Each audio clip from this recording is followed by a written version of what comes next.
Hello दोस्तों, ये कहानी है इंग्लैंड के सबसे खतरनाक serial killer Jack the Ripper की, जिसे कि व्हाइट चैपल मर्डरर और लेदर एप्रन जैसे नामों से जाना जाता था।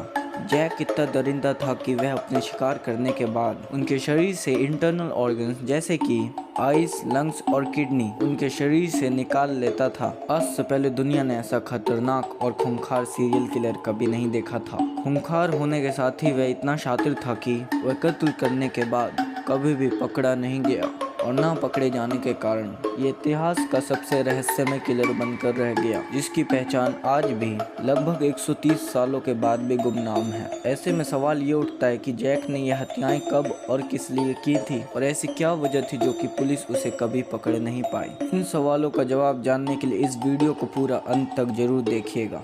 तो चलिए इस खौफनाक serial killer Jack the Ripper की कहानी को शुरू करते हैं।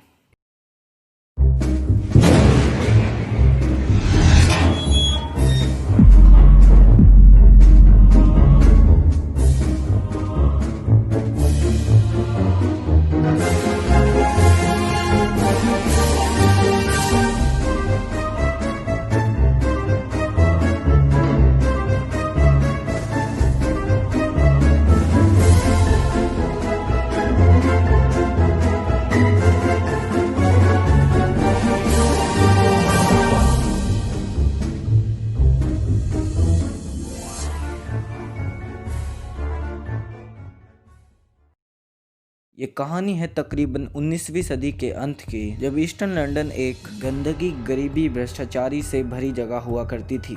इसकी वजह यह थी कि उस समय पूरी दुनिया में बेरोजगारी अपने चरण पर थी। इस कारण बेरोजगार लोग काम की तलाश में लंदन शिफ्ट हो रहे थे, मानो कि पूरे बेरोजगार लोग यहीं बस गए हों। बाहर से आए इन लोगों की वजह से लंदन पूरी तरह भर गया था। हालांकि ये लोग काम की तलाश में लंदन आए थे, पर लोगों की संख्या ज्यादा होने की वजह से सब कुछ उल्टा हो गया। लंदन के हालात बुरी तरह बिगड़ गए, जिसकी वजह से लोगों को काम मिलना ही बंद हो गया था। तो काम न मिलने के कारण लोगों ने अपना गुजारा करने के लिए चोरी चकारी, छीना झपटी, मर्डर और रेप जैसे घिनौने काम करना शुरू कर दिए। कहा जाता है कि जहां गरीबी अपने चरण पर हो, वहां क्राइम खुद ही अपने पांव फैला लेता है, और ये बात यहाँ भी लागू होती है। उस समय लंदन की सड़कें चोरों, डकैत और शराब के नशे में मग्न शराबियों से भरी रहती थी। साथ ही महिलाओं के पास भी कोई काम नहीं था, इसलिए प्रोस्टिट्यूशन भी काफी बढ़ गया था। हर गली नुक्कड़ पे वेश्याएं खड़ी नजर आती थी। इंग्लैंड के मूल निवासियों ने इंग्लैंड के ऐसे बुरे हालात और क्राइम का कारण इन बाहर से आए लोगों को माना, इसलिए जातिवाद यानी रेसिज्म भी काफी बढ़ गया, जिसके कारण सड़कों पर मारपीट और मर्डर जैसे क्राइम और भी तेजी से बढ़ने लगे। लोगों की रोज लड़ाइयाँ हुआ करती थी। पुलिस के बहुत से कोशिशें करने के बाद भी हालात काबू में नहीं आ रहे थे। उस समय हालात ऐसे थे कि कोई बड़ा दंगा कभी भी भड़क सकता था। लेकिन तभी उसी समय कुछ ऐसा हुआ कि ना ही सिर्फ पुलिस के होश उड़ाए, बल्कि पूरी दुनिया का ध्यान अपनी तरफ खींच लिया। तो दोस्तों, हुआ ये था कि सन 1888 में वहाँ की पुलिस को लंदन में एक सीरियल किलर होने की जानकारी मिली। यह सीरियल किलर इतना खतरनाक था कि पुलिस डिपार्टमेंट के होश उड़ गए, क्योंकि आज से पहले इन्होंने ऐसा दरिंदा, शातिर, खूंखार किलर कभी नहीं देखा था। पुलिस के साथ ही लंदन के लोगों में इस किलर की दहशत थी। हर किसी की जुबान पर इसका ही नाम था। शुरुआत में पुलिस को लगा कि इस हत्यारे ने कुल 11 मर्डर किए हैं, पर बाद में गहराई से जांच करने पर पता चला कि इसने केवल 5 मर्डर किए थे, जिसे कि कॉनोनिकल 5 नाम से जाना जाता है, क्योंकि यह मर्डर एक खास पैटर्न में एक ही तरीके से किए गए थे।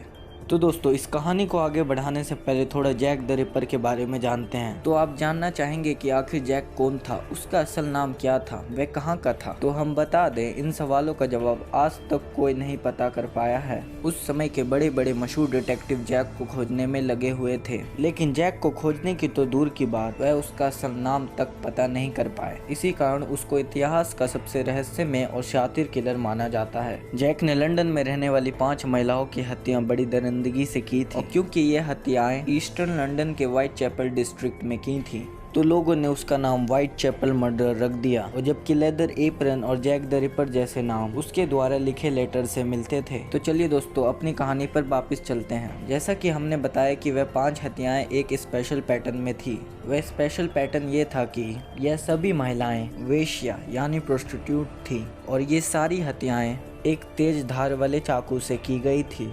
दरअसल जैक चाकू चलाने और इंसान के शरीर के साथ चीर फाड़ करने में काफ़ी माहिर था, क्योंकि वह इन महिलाओं की हत्याएं करने के लिए न ही सिर्फ उनका गला काटता बल्कि एक सर्जन की तरह कट लगाकर उनके इंटरनल ऑर्गन्स भी निकाल लेता था।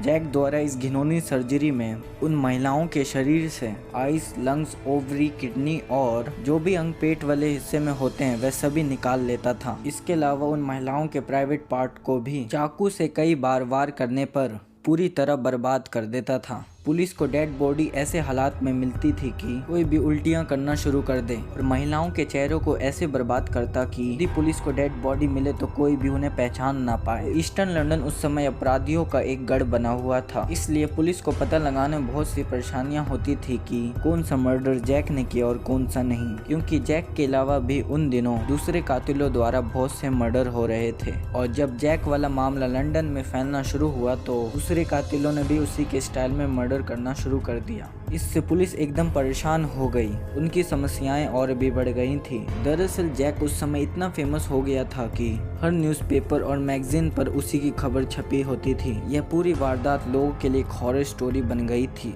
जहां एक तरफ वहां के लोग इस कहानी का मजा लूटते, वहीं दूसरी तरफ पुलिस जैक को पता करने में लगी रहती थी। पुलिस ने खोजबीन काफी लंबे समय तक की, जिसमें पुलिस ने हजारों लोगों के इंटरव्यू लिए, जिसमें से 80 लोग ऐसे मिले जिन पर पुलिस को पूरा शक था। इसके अलावा जैक की कोई भी जानकारी देने पर लोगों के लिए बड़ा इनाम भी रखा था। इसलिए उन दिनों जैक की तलाश केवल पुलिस ही नहीं बल्कि इनाम पाने के लिए आम लोग भी कर रहे थे। पुलिस ईस्टर्न लंदन में हर गली नुक्कड़ पर 24 घंटे खोजी कुत्तों के साथ खड़ी रहती, और क्योंकि इंसान के अंगों को चाकू से काटकर बाहर निकालना एक आम आदमी के बस की बात नहीं थी, तो इसीलिए पुलिस का पहला शक ईसाई, डॉक्टर और सर्जन जैसे लोगों पर जाता था जो कि इंसान के शरीर को काटने का काम अच्छे से जानते थे। यूं तो उन दिनों जैक के नाम से बहुत से लेटर आते रहते थे, और उन लेटर्स में से जो सबसे फेमस था और जो कि पुलिस सबसे असली लेटर मानती थी, उस लेटर का नाम था फ्रॉम हेल। यह लेटर 15 अक्टूबर 1888 को पोस्ट किया गया था। दोस्तों, इस लेटर में जैक ने लिखा था कि मिस्टर लस्क, मैं आपके लिए उस औरत की किडनी का एक हिस्सा भेज रहा हूँ, जबकि उसका दूसरा हिस्सा मैं खुद फ्राई कर खा चुका हूँ और वह बहुत ही अच्छा था। मैं आपको वो खून से लथपथ चाकू भेज सकता हूँ जिससे मैंने उस किडनी को निकाली थी, अगर आप थोड़ी देर और इंतजार करेंगे तो। अगर पकड़ सकते हो तो पकड़ कर दिखाओ मिस्टर लस्क। दोस्तों, इस लेटर को लिखने में ग्रामर की बहुत ही ज्यादा गलतियाँ की गई थी। इससे पुलिस को यह अंदाजा हुआ कि जैक ज्यादा पढ़ा लिखा नहीं था, लेकिन पुलिस का ये शक हमेशा के लिए शक ही बनकर रह गया, क्योंकि पुलिस के लाखों कोशिशों करने के बाद भी जैक द रिपर कभी पकड़ा नहीं गया। पकड़ना तो दूर की बात, पुलिस आज तक उसका असल नाम तक पता नहीं कर पाई। समय बीतने के साथ ऐसे बहुत से लोग आए जिन्हें जैक द रिपर समझा गया। इनमें से कुछ लोग ऐसे थे जिन पर पुलिस को शक होता था, और जबकि कुछ लोग ऐसे भी थे खुद ही जैक द रिपर होने का दावा करते थे। पुलिस के द्वारा इन लोगों की बहुत ही गहराई से जांच हुई, पर इनमें से कोई भी जैक द रिपर नहीं निकला। बहुत से अपराधी तो केवल फेमस होने के लिए खुद को जैक द रिपर बताते। यूं तो उस समय बहुत से ऐसे सस्पेक्ट थे जिन पर जैक द रिपर होने का शक जाता था, लेकिन उन सभी सस्पेक्ट्स में से जिस पर लोगों का सबसे ज्यादा शक जाता था वह और कोई नहीं बल्कि शाही घराने के प्रिंस और रानी विक्टोरिया के पोते एल्बर्ट विक्टर पर जाता था, क्योंकि सिफिलिस बीमारी ने प्रिंस के दिमाग को पूरी तरह नष्ट कर दिया था, जिसके चलते कुछ साल पागल खाने में बिताने के बाद सन 1892 में उसकी मौत हो गई। लोगों का मानना था कि प्रिंस रात में अपने महल से शिकार करने निकलता था और अपनी सनक मिटाने के लिए सिर्फ महिलाओं को अपना शिकार बनाता था। हालांकि इन सभी बातों को अफवाह माना गया, क्योंकि प्रिंस के खिलाफ किसी के पास भी कोई पक्के सबूत नहीं थे। लेकिन अभी हाल ही में 2015 के करीब रिसर्चर्स ने, जिन्हें रिपरलॉजिस्ट कहा जाता है, जो किस तरह के केसेस पर रिसर्च करते हैं, उन्होंने उस समय के एक बार्बर एरन कोस्मिंस्की का डीएनए एक शॉल से मैच कर लिया, जो कि एक वेश्या का था जिसका कत्ल हुआ था, पर कानून ने इसे भी कोई पक्का सबूत नहीं माना। और अब कई सालों बीतने के बाद ऐसा लगता है कि यह केस हमेशा के लिए रहस्य ही बनकर रह जाएगा। इसी कारण इसे इतिहास का सबसे रहस्यमय सीरियल किलर माना जाता है। तो चलिए इसी के साथ वीडियो को एंड करते हैं, और आप कमेंट करके बताइए कि आपको ये कहानी कैसी लगी। और अगर वीडियो पसंद आई हो तो वीडियो को लाइक, शेयर और चैनल को सब्सक्राइब जरूर कर देना। तो फिर मिलते हैं अगली वीडियो में ऐसे इंटरेस्टिंग टॉपिक के साथ। तब तक के लिए बाय बाय।